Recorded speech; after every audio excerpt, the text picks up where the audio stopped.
warahmatullahi wabarakatuh. Perkenalkan, nama saya Iftitah Dian Humairoh, NIM E2018-2034. Di sini saya akan sedikit mengulas kembali dan juga menanggapi terkait video yang sebelumnya diunggah dan diberikan kepada mahasiswa Ekonomi Syariah 1 dengan materi tentang inflasi dalam perspektif ekonomi Islam dan juga ekonomi konvensional. Untuk pertama kalinya, saya akan menjelaskan tentang apa sih itu inflasi. Inflasi itu ialah kecenderungan harga yang secara umum naik terus-menerus dalam kurun waktu tertentu.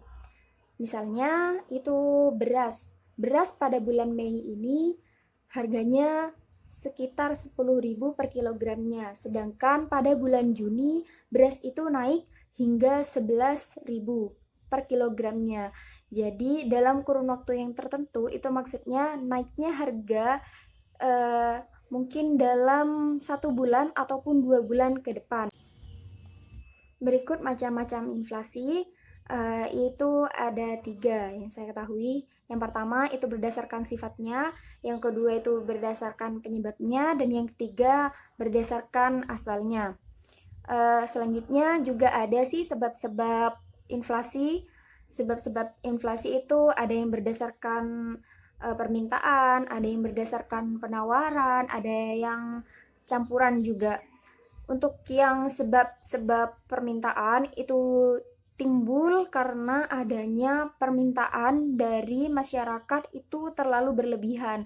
Sedangkan untuk penawaran sendiri, penawaran itu timbul karena adanya biaya produksi yang minim. Dan untuk yang campuran, itu terjadi karena kedua-duanya. Selanjutnya, di sini juga ada pembagian inflasi dalam perspektif ekonomi Islam. Pembagiannya itu ada 2. Yang pertama itu natural inflation dan yang kedua itu human error inflation. Untuk yang pertama, natural inflation itu diakibatkan secara ilmiah ataupun secara alamiah yang contohnya itu seperti bencana alam yang itu tidak dapat dikendalikan oleh masyarakat ataupun oleh negara. Karena apa? Karena bencana alam itu sendiri sifatnya adalah alamiah yang tidak dilakukan oleh manusia itu sendiri.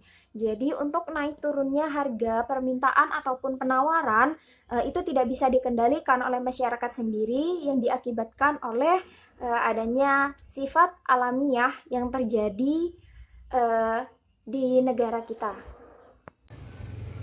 Untuk pembagian inflasi perspektif ekonomi Islam yang kedua itu ada human error inflation, yang mana human error inflation ini terjadi karena adanya korupsi dan juga pajak yang berlebihan.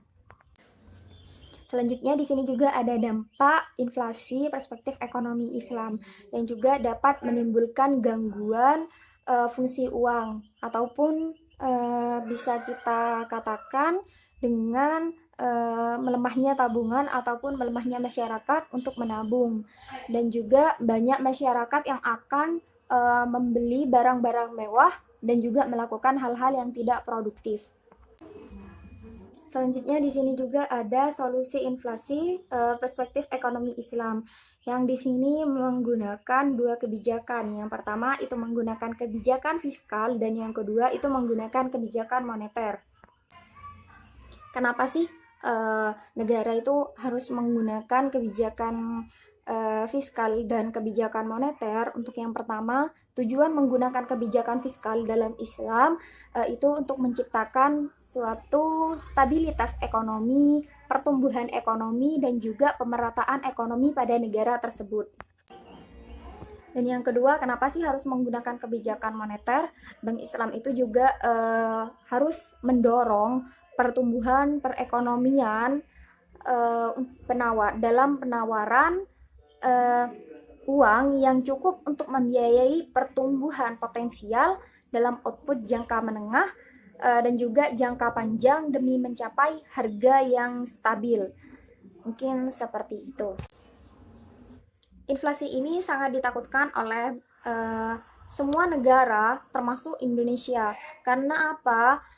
Karena inflasi ini juga mengakibatkan adanya krisis ekonomi. Dari inflasi tersebut bukan hanya mengakibatkan krisisnya ekonomi, tapi menimbulkan beberapa masalah-masalah yang ada pada ekonomi tersebut. Mungkin sekian dari penjelasan saya dan juga tanggapan saya. Kurang lebihnya saya mohon maaf yang sebesar-besarnya. Wallahul muwaffiq ila aqwamit thariq. Wassalamualaikum warahmatullahi wabarakatuh.